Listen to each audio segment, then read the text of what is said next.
Promotion. What does talent have to do with it? Hi everyone, it's Maria Maumela. Thank you for joining me. When David was out there tending to the sheep, he took the time to learn to play the harp, and he practiced and he mastered it.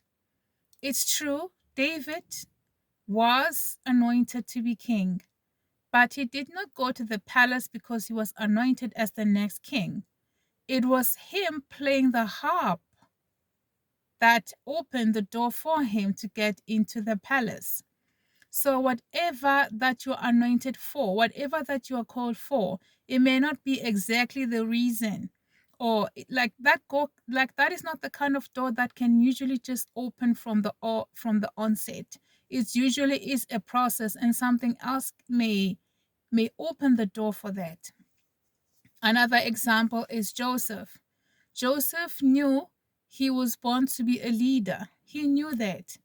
But now, when we see him in prison, interpreting dreams. He was called to the palace. Now, he wasn't called to the palace because he's called to be a great leader and he's got leadership skills. No, he was called in there to interpret the dream of a king. Let us not play down the gifts that God has for us.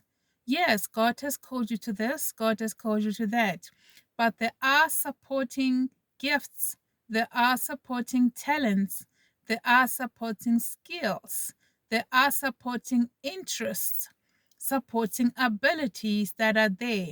Do not look them down, okay?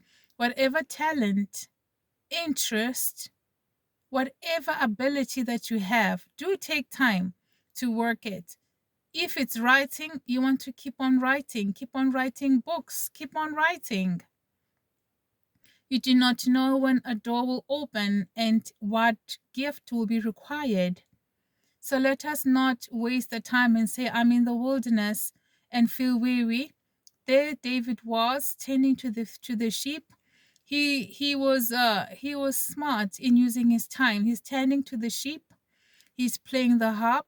He's learning leadership skills. He's learning to be a warrior because now we hear about him fighting the lion and fighting the bear. So in the wilderness, let us be aware of what the Lord has brought to our attention. Let us be aware of our surroundings and use our talents, our abilities, our skills as needed. Let us use wisdom. Let us use discernment. Our time in the wilderness is not a time for us to be weary. We should not be in the wilderness and be praying, when, like, Lord, how long? I can't wait to leave. You know, it's worth asking, like, during that time, what have you been doing? Okay, you've been doing this. You can't be doing one thing. Perhaps you are sharing the word of the Lord, but perhaps you can sing. Like, carry on, like, work on your voice, like, sing. There are other things. There are supporting talents. There are other things that will help to usher you to where you're going. If you are born to be a president, you can't exactly just wake up one day and study to be a president and be a president. There's channels, there's protocol, there's a way in which things are done. So let us be wise. Let us look at the characters in the Bible and understand how their lives played out Those of you who wear many hats, be careful of letting time slip by. You want to be practicing, you want to be working on your talents, on your gifts. Let us not neglect our interests. Let us not neglect our abilities, our talents. Let us remember David. Let us remember Joseph. Okay?